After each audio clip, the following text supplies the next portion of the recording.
উন্নত করতে এই বছর 100% অটোমেটেড মনিটরিং সিস্টেমের ব্যবস্থা আমরা করেছি।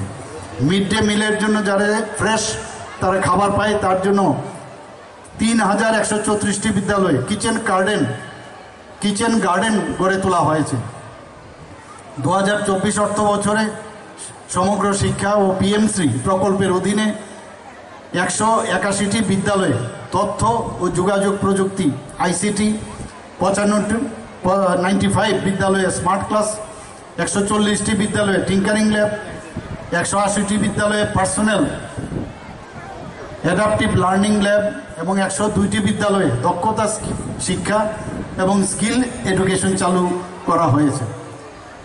আমরা 3520 জন দিব্যাঙ্গ শিশুকে তাদের চাহিদা অনুযায়ী তাদের যেসব সামগ্রী অন্যান্য সুবিধা তাদের চলন ক্ষেত্রে সহায়ক সেই সুবিধা আমরা দেওয়ার ব্যবস্থা করেছি।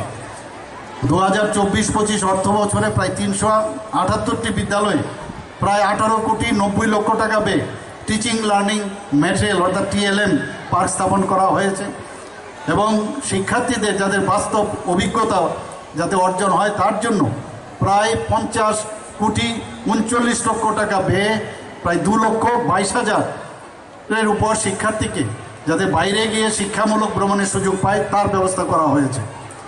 4,163টি বিদ্যালয়ে 4,24,00,000 টাকা মূল্যের বই লাইব্রেরিতে সরবরাহ করা হয়েছে। ইউথ অ্যান্ড ইকো ক্লাব গঠন করা হয়েছে, তাতে করে প্রায় 52,50,00,000 টাকা খরচ করা হয়েছে। 999টি বিদ্যালয়ে 4,99,00,000 টাকা ব্যয়ে সায়েন্স ও ম্যাথ ক্লাব গঠন করা হয়েছে।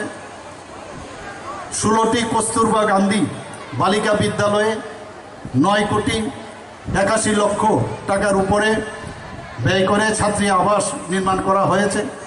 নেতাজি সুভাষচন্দ্র আবাসিক বিদ্যালয় প্রকল্পের অধীনে 16টি ছাত্রাবাস, তাতে করে 4,31,00,000 টাকার উপরে ব্যয় করা হয়েছে।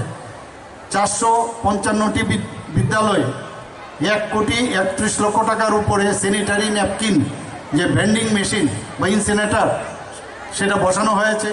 রানী লক্ষ্মীবাই আত্মরক্ষা প্রশিক্ষণে আওতায় 2,058টি বিদ্যালয়ে 1,42,000-এর উপরে ছাত্রীকে 3 মাস ব্যাপী তাদেরকে আত্মরক্ষার বা আত্মবিশ্বাসের যে ট্রেনিং সেটা দেওয়া হয়েছে।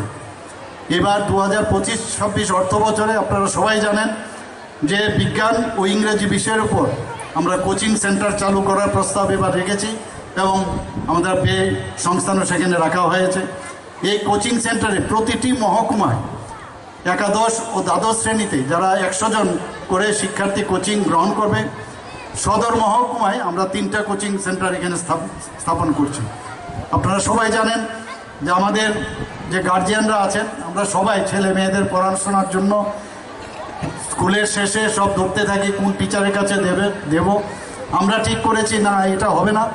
এখন আমরা নিজেরাই এই যে টাকা আমরা বললাম যে অর্থ আমরা ব্যয় করেছি বিভিন্ন মহকুমাতে আমরা একটা করে প্রথমে সায়েন্স ফিজিক্স কেমিস্ট্রি ম্যাথ এবং বায়োলজি এবং ইংলিশ সহ কোচিং সেন্টার আমরা শুরু করছি এবং সেখানে দ্য বেস্ট যারা টিচার আছেন তাদেরকে সেখানে নিযুক্ত দেওয়া হবে।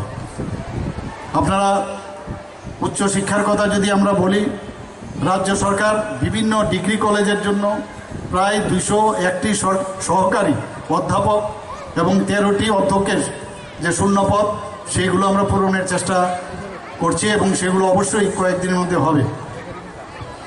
শচীন দেববর্মন স্মৃতি সরকারি সঙ্গীত মহাবিদ্যালয়ে অলরেডি ইনস্ট্রাক্টর যেটা মিউজিক পদে নিয়োগের উদ্যোগ গ্রহণ করা হয়েছে।